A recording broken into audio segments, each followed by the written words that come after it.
So sometimes we fall into these situations. Usually, a bad situation is when we're become aware of it. But this, and you just kind of wonder, is like, what the hell's going on with those people, with whatever's going on around me? It's like, why is everyone picking on little old me? That kind of thing. But behind the scenes, we're the ones who are kind of creating our own situation, our own destiny, as it were. With the way we behave, the way we think, the way we speak. All these things, these are three powerful ingredients that have massive, massive impact on our lives. And to help us understand all this, and it gets a little dicey, but we have Stuart Young here to help explain this whole thing to us. Okay. Hey, Stuart. Hi, man. How you doing? Good, good. Good to be here. Nice of you to finally make it over. That was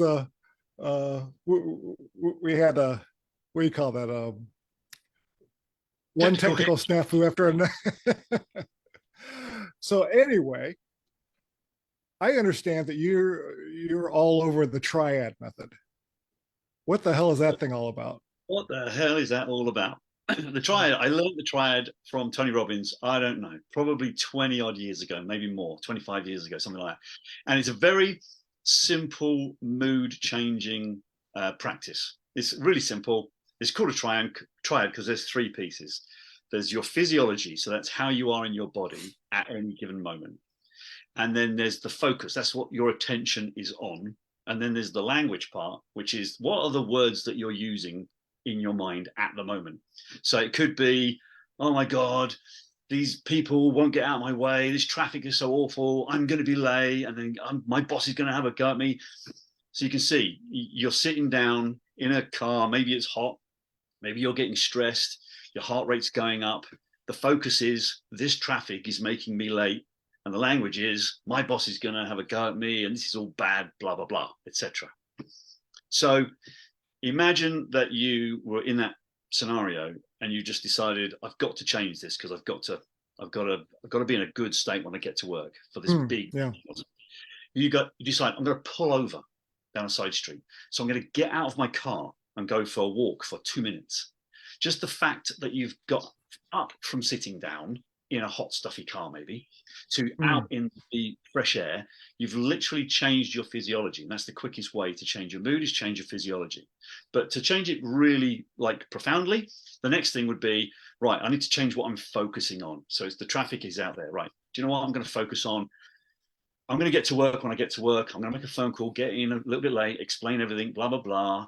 But do you know what? I'm absolutely ready for this. I'm going to crush it. It's going to be fantastic. And you see the language has changed already as well, because you focus on maybe the positive outcome. Your language comes to support that. So that's that little triad. That's that little triangle of how these three different elements. And so Tony Robbins will say, every single state of mind you're in has a triad that goes with it: a physiology, a focus, and a set of words and language that you're using in that moment. And so if it's a bad one and you don't like it, change it, change the physiology, change what you're thinking about, and change the words that you're using. That's it in a nutshell. Beautiful. So during our half hour of snafu before recording, were you on some level applying your triad method to as we were trying to work our way through? Yeah, well, I suppose subconsciously I do it now. So in my mind, the whole time while I was trying to sort that issue out, I was thinking, well, we can just do a Zoom. We do Zooms every week. We can just do this Zoom. I do Zooms 3 or 4 times a week. We can just do that and we'll get around this. Yeah. It's fine. Yeah. And look, we're doing Zoom. And we're getting rid of it.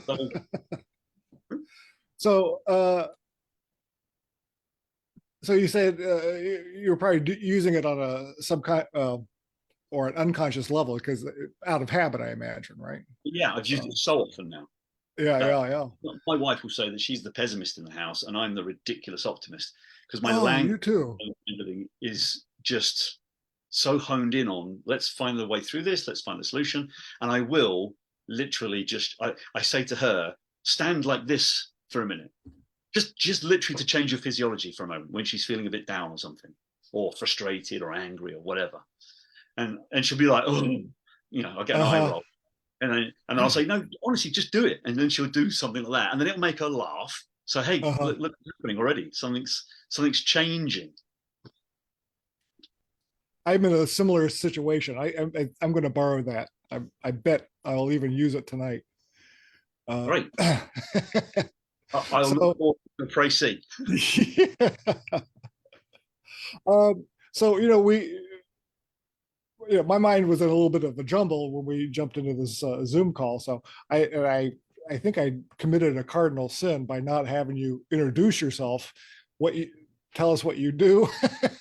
And yeah, I don't know. Maybe the producers will juggle this stuff around too, but I don't care. So, who are you? What do you do? Why should we care? Okay, the 1 minute stew. Well, hey, there's a recipe there as well. So I am a designer by trade, a small business owner. So I also use that vehicle to help other small businesses in growing and understanding how to be better and have more profit and all the rest of it and go to market, whatever. But on the other side, I'm a coach. So in a way, I'm just like a coach. I coach small businesses. I coach personal individuals. I coach myself. And I've written a book called How to Change Your Life One Day at a Time, which was about an epiphany I had. We spoke about epiphanies. Yeah, right. And yeah, so that's pretty much who I am. I'm a creative by nature. So I've got a piano behind me. I like to play my piano. I write all the time, all sorts of things. I'm doing a screenplay at the moment. I've done other books, children's books and fiction books and non-fiction books, and I paint. Yeah, and anything that's to do with creativity, I just love, and coaching. And is there an overlap between your creative side and your coaching side? Yeah, I think the coaching side is a creative mentality. So writing is and painting and music is all those things, but there's no externality to coaching apart from the verbal. Yeah, right. So there's no product at the end of a coaching session, except hopefully there's somebody's less frustrated or clearer in their mind or something like that. So the creativeness comes from understanding concepts that I've learned, and trying to intuit which of those concepts might be the pertinent thing to talk about at this moment in the conversation, and then at this moment in the conversation, in order to get the best result. Yeah. I'm going to challenge you on the whole lack of externality of coaching, creative output. I think it's not when we're dealing with the client, that's not the end product. The end product is what the client does after our encounter. No, I love that. That's really good. Yeah, because there will be a product at some point down the road there, right? There'll be a behavior that it gets displayed, expressed. Yeah. No, I like that's good. So it's like it's by proxy. There's a result by there's an external result by proxy. Right. And if and taking that even a little bit further, if you're coaching, I'm going to put air quotes around it, but I'm going to take that back. If you're coaching a business, the business has a product or a service, which so it's kind of an infinite chain, because whoever they're servicing, that client is going to carry the coaching down the road even more. We're literally just causing ripples, aren't we? Boink, there's a ripple, off it goes. We spoke about this before, actually. Yeah, we cause ripple, and we can never know the impact of that thing we've just helped to happen. It's impossible to know, because the myriad ways that can find its way through 10 people, 100 people, 1,000 people. It's impossible to keep track of the origins, right? In fact, the origins go all the way back. Right? Yeah, way back. Right.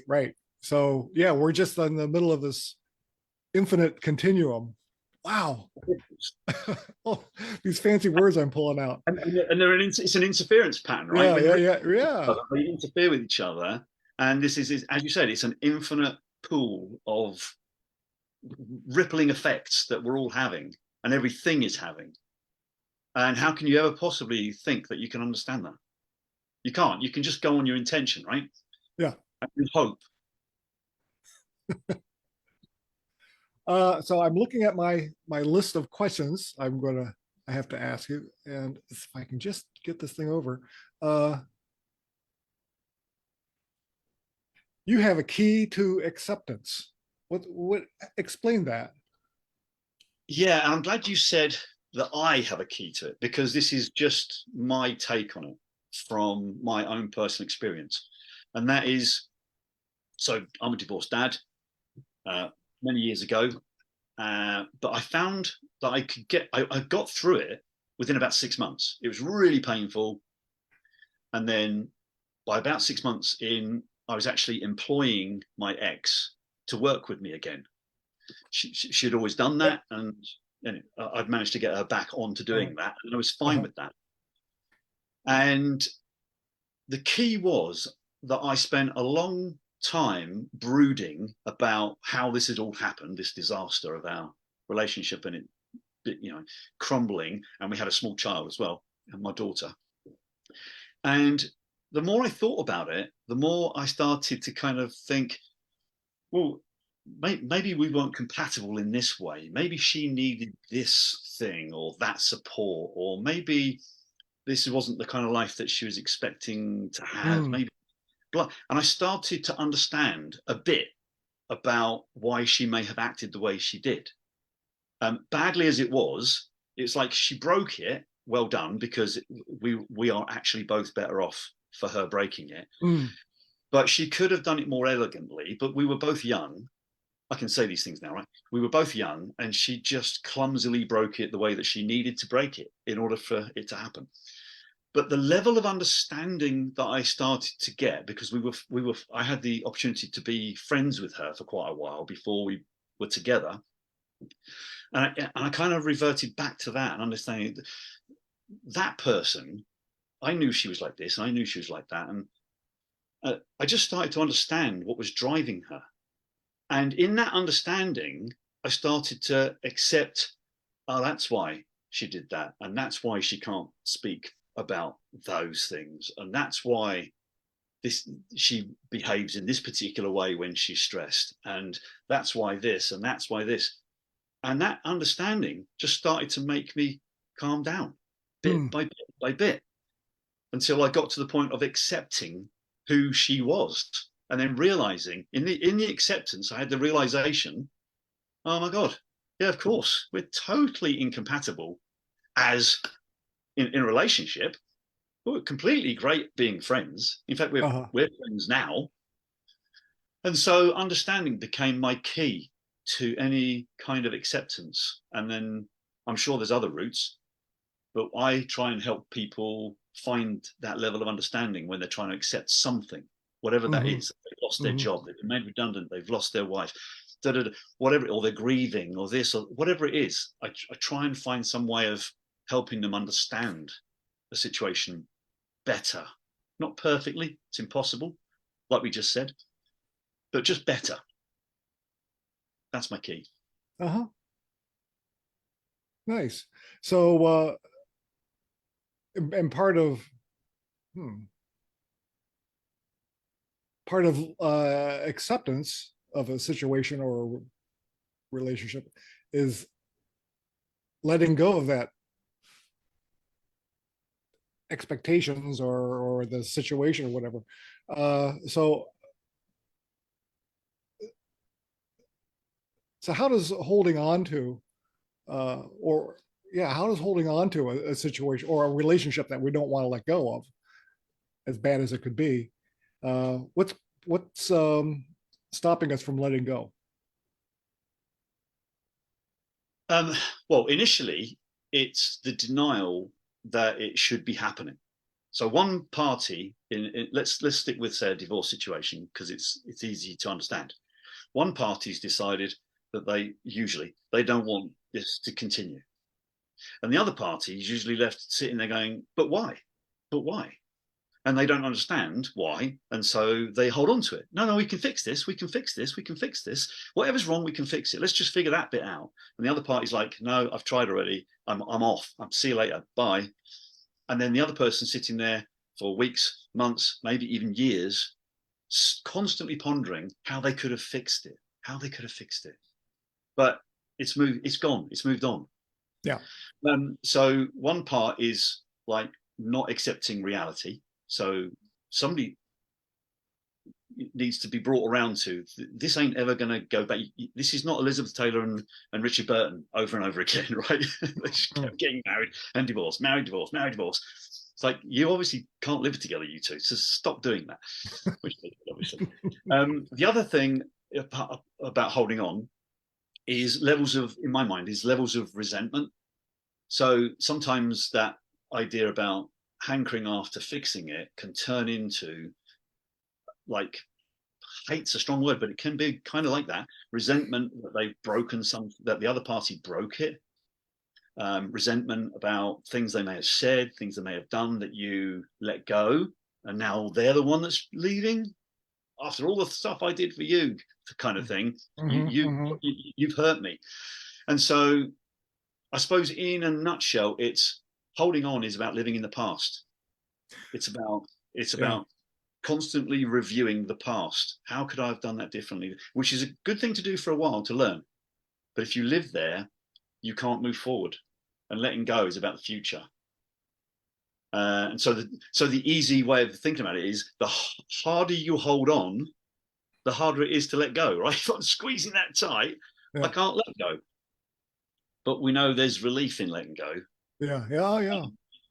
So I think that's the main crux of it. Resentment and holding on is about the past, and letting go is about the future. And then hot on the heels of that is forgiveness. So, wow,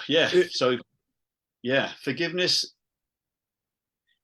Forgiveness is one of those things that's like, everybody bandies that around, right? From your local priest to, your therapist and whatever it is. But I very, very rarely see or hear anybody talking about how are you going to forgive them then? So it's like, you just have to come to it like magically. But no, forgiveness is a feeling, isn't it? Forgiveness is when you don't have that forgiveness for somebody, then you feel anger and you feel resentment and you feel betrayed and all those other emotions that are kind of negative and keeping you unhappy. When you get to the place of forgiveness, it's that that you get there, is that you look back and you go, oh, I don't hate them anymore. I don't have those resentment feelings anymore. I don't feel bitter or twisted about any of that. In fact, I just feel kind of like some kind of, I don't know, empathy or agape love towards that person. And there's just a massive sense of relief. But so how do we get to that place? I think part of the question is it even always possible? And my answer to that is, it's always possible, but it's not necessarily always achievable. Yeah. Because the hard part is understanding the how. Yeah. And when you're trying to, you said a key word, I think, and that was empathy, because if you can understand what drove a certain behavior in a person or in yourself, I think understanding brings forth forgiveness. And to drive that point home a bit, it was several years after my own divorce, and I got a letter in the mail from my ex, and it was about her it was a long letter too about her forgiving me, because I was basically the numbskull, and that drove our divorce. And that had to have been really freeing for her. Certainly was for me. But and I know I've been at the forgiving end of a relationship before, and it is, it takes a lot of weight off, psychic weight off your mind. So she had obviously got to, let's presume that the letter is authentic and that she actually meant all those words. I'm sure she did. Mm-hmm. She must have got to those places of understanding potentially why you did it, accepting the situation was what it was now, letting go of any resentments and bad feeling she had towards you and about how you've broken this family unit, etc. And then leading on, eventually, after so long, to her realizing that she wasn't holding any of that. Maybe one day when she was just doing the washing or making a cup of coffee, she was thinking about it and thought, oh, I don't have all those bad feelings about this. I'm just thinking about it. Yeah. So maybe I've come to a point where I've accepted it completely and I can forgive him of that. I ought to tell him because that's what a loving thing to do, right?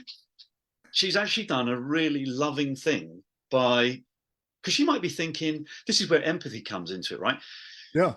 Imagine she's had that situation where she's making a cup of coffee, doing the washing up. She's had that thought. She's gone, oh my God, I don't feel bad about this at all. Actually, I think I've forgiven him. This is great. All of our lives are better for this. Oh, I wonder if he still feels guilty. Do you know what? I'm going to write him a letter and just let him know. I mean, what a loving thing to do. Yeah. I can't say that I know what precipitated the whole letter writing process, but that is beside the point, I think. Yeah. So anyway, Stuart, we could take this on for a long time, but I think what I'll do instead is have another conversation with you in the future. So for now, if people wanted to reach out to you, get a hold of you, connect up with you, how would they do that? They could go to Divorce Dads Rise Up and Be Proud.com, which is the Facebook page. They could email me on stuart.young40@googlemail.com, Stuart with a U. Yeah, they could reach out, just message me on Facebook if they find me just as Stuart Young on there and see this kind of face. Yeah. and then we're to blatantly plug our other podcast. You and I are co-hosts of the X-Men Roundtable, along with three other guys. Three other nobodies. Three other nobodies. Yeah, don't tell them. Yeah. So the X-Men Roundtable, Stuart Young, Mental Fitness Fridays. Stuart, thank you for showing up finally, and we'll do this again. We shall not be defeated by 10. All right. And to you folks watching and listening, to you guys watching and listening, have a great rest of your Friday. Have a great weekend, and I will see you next week at this time on Mental Fitness Fridays. Thanks for having me, Larry. Absolutely. Thank you.